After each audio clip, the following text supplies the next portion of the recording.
आपको पता है आपके पास जो गोल्ड है उसकी एक्चुअल वैल्यू तो 1,84,000 US डॉलर पर आउंस होना चाहिए, लेकिन जब आप इंटरनेट पे चेक करते हो तो इंटरनेशनल रेट दिखता है 4526 US डॉलर पर आउंस। अब आप बोलोगे वीडियो बनाने वाला पागल हो गया। वेल मैं सच बताऊं तो मैंने भी वेनेक की एक रिपोर्ट पढ़ी, उसके बाद आगे फटी की फटी रह गई। वेनेक एक एसेट मैनेजर है अमेरिका में जो कि काफी रेप्यूटेड है, 1955 से है, 180 बिलियन US डॉलर का एसेट देखता है। उसने एक रिपोर्ट पब्लिश करी है। उसने बोला यार मान लेते हैं कि एक सिनेरियो पकड़ते हैं कि दुनिया वापस से अगर गोल्ड स्टैंडर्ड पे आ जाए तो गोल्ड का रेट क्या होना चाहिए। उसने बोला कि पहले भी तो दुनिया गोल्ड गोल्ड पे थी ना, गोल्ड स्टैंडर्ड पे थी ना। 1971 से पहले सेंट्रल बैंक्स उतना ही पैसा प्रिंट कर सकते थे जितना कि उनके पास गोल्ड है। 1971 के बाद रिचर्ड निक्सन ने ये इसको एबॉलिश कर दिया और फिर फियाट स्टैंडर्ड का जन्म हुआ। फियाट स्टैंडर्ड के अंदर सेंट्रल बैंक्स जितना मर्जी चाहे उतना पैसा वो प्रिंट कर सकते हैं। तो उसके बाद क्या हुआ, आज सिनेरियो ये है कि M2 ग्लोबल मनी सप्लाई जो है वो 212 ट्रिलियन US डॉलर की है, जो मनी प्रिंटिंग हो चुकी है। और जो गोल्ड है वो मात्र अभी भी सेंट्रल बैंक्स के बाद जितना टोटल है पूरी दुनिया में वो सिर्फ और सिर्फ 5.3 ट्रिलियन US डॉलर का है। तो आप देख सकते हो कितना बड़ा गैप है। तो उसने कहा कि चलो अगर गोल्ड स्टैंडर्ड पे आज देश दुनिया डिसाइड करे आने की तो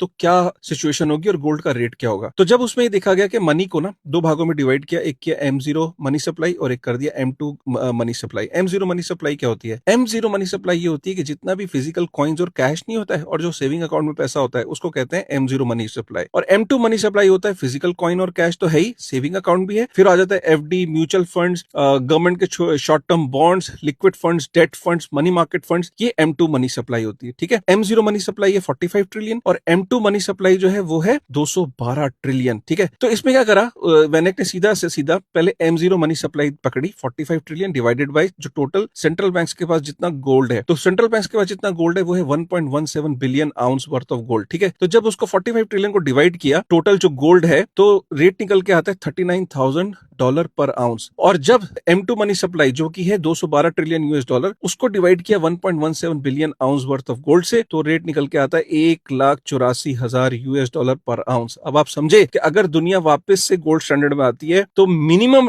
जो रेट होगा वो है 39,000 US डॉलर पर आउंस और जो एक्सट्रीम रेट है वो है 1,84,000 US डॉलर पर आउंस। तो इससे ये पता लगता है कि इस वीडियो को बनाने का पर्पस ये नहीं कि दुनिया आज गोल्ड स्टैंडर्ड पे वापस आ गई है। इस वीडियो को बनाने का पर्पस ये कि आप देख रहे हो कितना बड़ा गैप है। पहले दुनिया कन्वर्टेबिलिटी पे चलती थी, कॉन्फिडेंस पे कम। आज दुनिया कॉन्फिडेंस पे चलती है, ट्रस्ट मी ब्रो, अमेरिका कहता है ट्रस्ट मी ब्रो, आज ट्रस्ट मी ब्रो पे चल रही है और कन्वर्टेबिलिटी पे कम। लेकिन चाइना को ये चीज समझ में आ गई कहीं ना कहीं, इसलिए अपने मेटल्स को एक्यूमुलेट कर रहा है। ठीक है, आपका क्या कहना है एक बार कमेंट करके बताइए।